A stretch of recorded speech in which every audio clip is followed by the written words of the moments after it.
You are doing everything right. You are eating less. You are doing more cardio. You cut out the wine. You are drinking your water. You are tracking your food. And yet the scale is not moving. Your midsection keeps expanding, and you are more exhausted than you have ever been in your life. And maybe the most frustrating part of all of it is that you feel like you are working so hard. You feel like you are doing the things, and your body is just not responding. I want to tell you something before we go any further. This is not a willpower problem. This is not a discipline problem. And it is most definitely not a character flaw. What is happening in your body right now is a hormonal and physiological response to chronic stress. And once you understand the mechanism, everything starts to make sense. The weight, the cravings, the exhaustion, the mood swings, all of it. That is what we are unpacking today. Welcome to the Living Simpler podcast. I am Amy, and I am so glad you are here. Today, we are going deep on cortisol, and specifically on how chronic stress is silently driving belly fat, hijacking your cravings, wrecking your sleep, suppressing your thyroid, and stealing your progesterone in perimenopause. This is one of the most important conversations I think we can have as women in our late 30s, 40s, and into our 50s, because the standard advice that we have all been given, eat less and move more, is not only incomplete when cortisol is elevated. In some cases, it is actively making things worse. So let's start at the beginning. Cortisol is not your enemy. I want to be really clear about that. Cortisol is a steroid hormone produced by your adrenal glands, and it serves a critical purpose. It is your primary stress response hormone.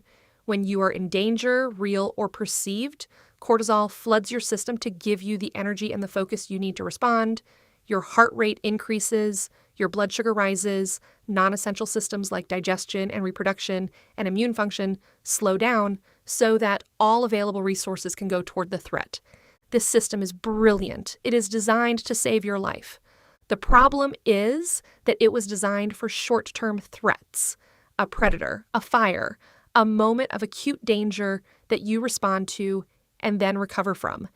It was not designed for the kind of stress most women are living with right now, the kind where you wake up already behind, where your inbox is a source of low-grade anxiety from the moment you open your eyes, where you are running a business or a household or both, managing other people's needs, not sleeping enough, not eating enough of the right things, over-exercising because you think you should, and carrying a mental load that never fully empties.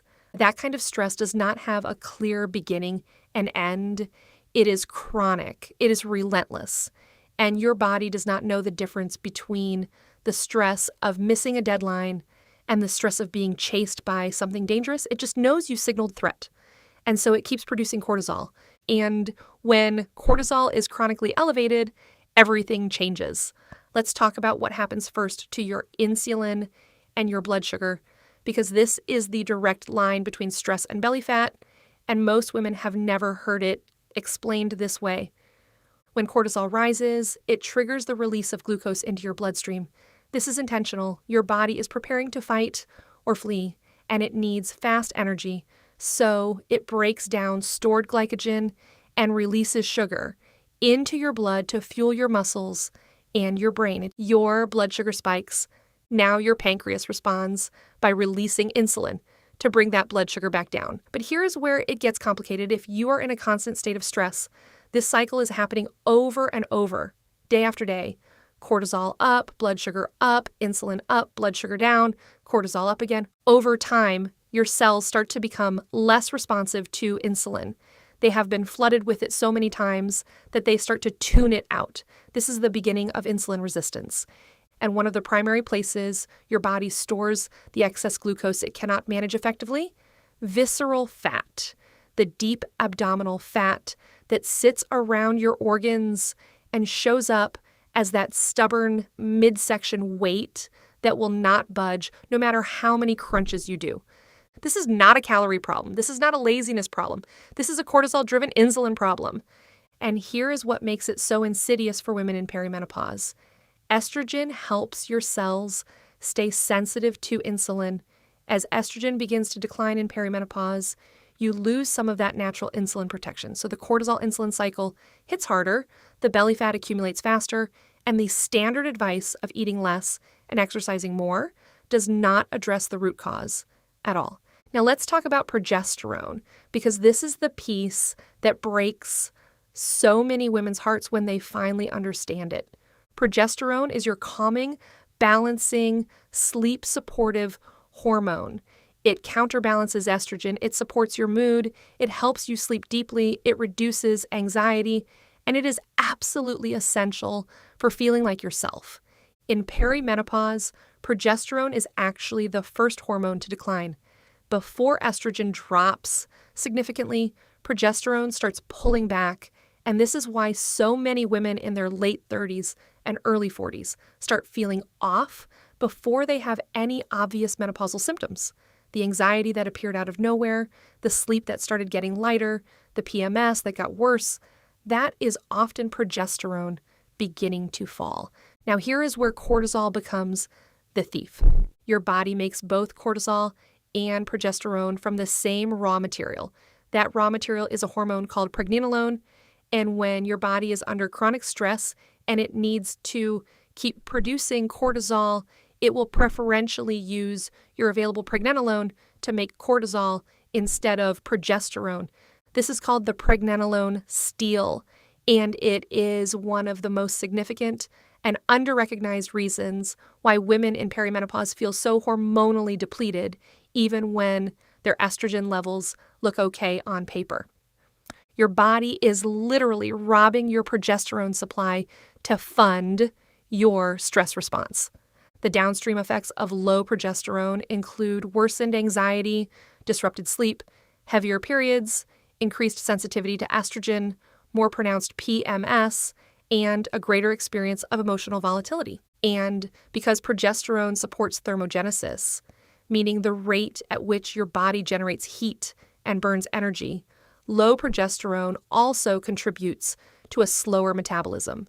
So chronic stress is stealing your calm, wrecking your sleep, and slowing your metabolism all at the same time.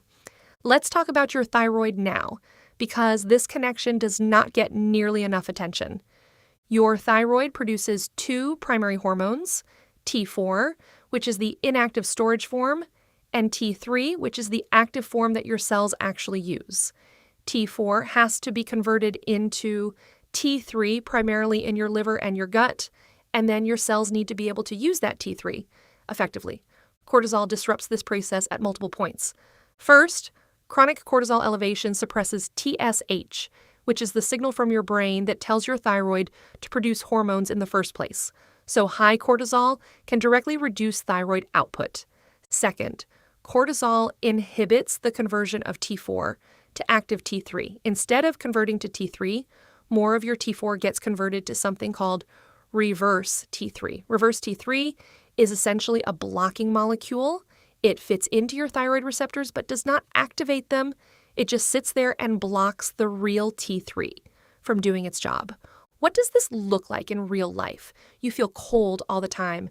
Your hair starts thinning, your eyebrows thin on the outer edges, your skin is dry, your digestion slows down, you feel mentally foggy and slow. You are gaining weight even though you are eating the same amount. And your standard thyroid test comes back normal because most standard tests only look at TSH and T4, not at T3, reverse T3, or thyroid antibodies. This is why so many women are told their thyroid is fine when they know something is wrong, and the standard testing is not telling the full story, and the cortisol connection is almost never addressed. If you suspect thyroid issues are part of your picture, ask your provider for a full thyroid panel.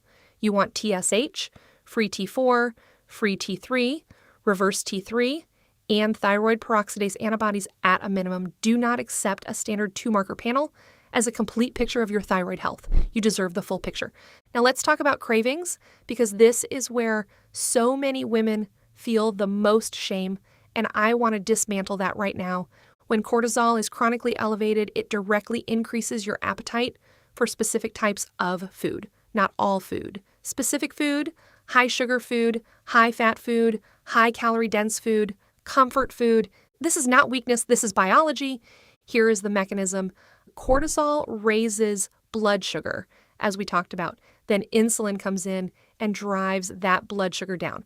When blood sugar drops, your brain registers a low fuel signal and triggers cravings for fast glucose, meaning sugar, refined carbohydrates, anything that will raise your blood sugar quickly. At the same time, chronic stress depletes serotonin, which is your feel-good neurotransmitter, and one of the fastest ways your brain knows to raise serotonin is through carbohydrate intake. Carbohydrates trigger insulin, and insulin drives tryptophan into the brain, where it gets converted to serotonin. So your cravings for sugar and carbohydrates when you are stressed are your brain's attempt to self-medicate, to raise serotonin to feel better. Cortisol also stimulates the release of neuropeptide Y, which is a brain chemical that specifically increases appetite for carbohydrate-dense foods. And on top of all of this, cortisol suppresses the hormone leptin, which is your satiety signal. Leptin tells your brain that you have had enough to eat. When leptin is suppressed, your brain does not get the signal that you are full and you keep eating past the point of genuine hunger. This is why restrictive dieting, while stressed, is almost always ineffective. You are fighting against a cascade of hormonal signals that are all pushing in the same direction. Eat more, eat sugar, do not stop. The answer is not more willpower. The answer is addressing the cortisol. And now let's talk about sleep, because this is both a consequence of high cortisol and a driver of it, and the cycle can become incredibly difficult to break.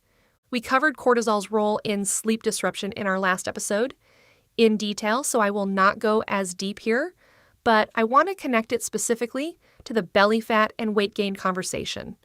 When you do not sleep enough, two things happen hormonally that are directly relevant to weight. Ghrelin goes up. Ghrelin is your hunger hormone. When you are sleep deprived, ghrelin rises and you feel significantly hungrier, especially for calorie-dense foods. And leptin goes down. Again, that is your satiety signal, so you are hungrier and you cannot tell when you are full. Studies consistently show that sleep-deprived individuals consume 300 to 500 more calories per day on average compared to those who are sleeping adequately. And those calories tend to be disproportionately from sugar and refined carbohydrates.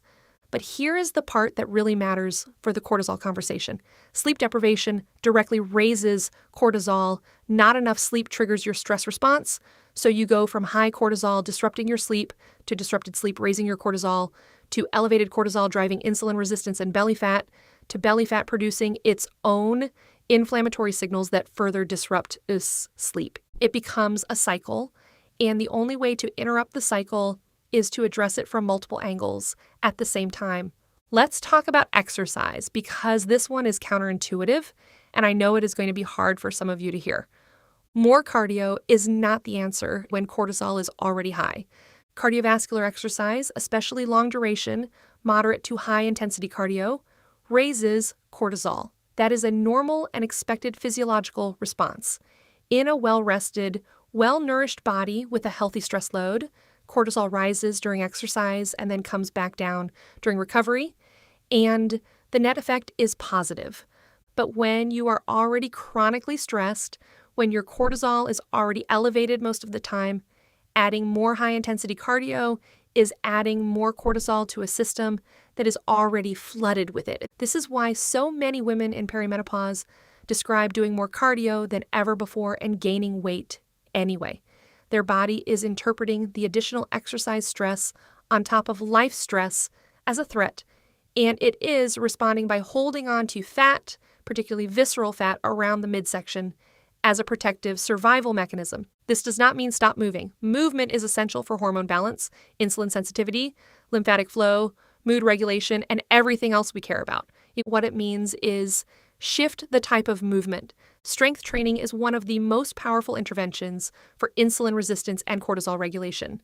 Building muscle increases your insulin sensitivity, it improves glucose uptake, it supports your metabolism long-term, and moderate strength training does not spike cortisol the way chronic cardio does. Walking is underrated almost universally, A 30 to 45-minute walk at a comfortable pace lowers cortisol, improves insulin sensitivity, supports lymphatic drainage, and calms your nervous system. It is one of the most effective things you can do for perimenopause weight management, and it does not require a gym. Pilates and Barre are brilliant for this phase of life. Controlled, resistance-based movement that builds strength and body awareness without flooding your system with additional cortisol. If you have been dismissing these as too easy, I would lovingly challenge that assumption. Reduce your high-intensity cardio sessions. If you are doing 5 or 6 intense cardio workouts a week, consider cutting that to 2 and replacing the others with strength training, walking, and restorative movement. Give your system a chance to come down. And now let's bring this all together with a practical protocol, because I want you to leave today with a clear picture of what to actually do. The first and most important thing is to get tested, not guess. You cannot know what is driving your symptoms without data. Ask your provider for a full cortisol panel, ideally a 4-point salivary or urinary cortisol test that measures your levels at multiple points throughout the day. This gives you a picture of your cortisol curve, not just a single snapshot. Also ask for fasting insulin, not just blood glucose. Most standard panels only check blood glucose, but fasting insulin tells you whether insulin resistance is developing before it shows up as blood sugar problems. Ask for a full thyroid panel, as I mentioned earlier, TSH, free T3, free T4, reverse T3, and thyroid antibodies. And ask for your sex hormones, including estradiol, progesterone, and DHEAS, which is the adrenal hormone that also gets depleted under chronic stress. Do not guess. Test. Second, eat to support cortisol, not fight it. This means eating enough. Undereating is a stress signal. If you are restricting calories heavily while already stressed, your body is getting 2 threat signals at once, and it will hold onto fat as a survival response. Eat protein at every meal. Aim for 30 to 40 grams per meal. Protein stabilizes blood sugar, supports muscle preservation, and reduces the cortisol-driven blood sugar swings that trigger cravings. Eat your carbohydrates from whole food sources and pair them always with protein and fat. Sweet potatoes with butter and chicken, berries with full-fat Greek yogurt. Never eat refined carbohydrates alone. Eat breakfast within 60 to 90 minutes of waking. Skipping breakfast when cortisol is already elevated increases the cortisol spike in the morning and starts your blood sugar cycle on a bad note.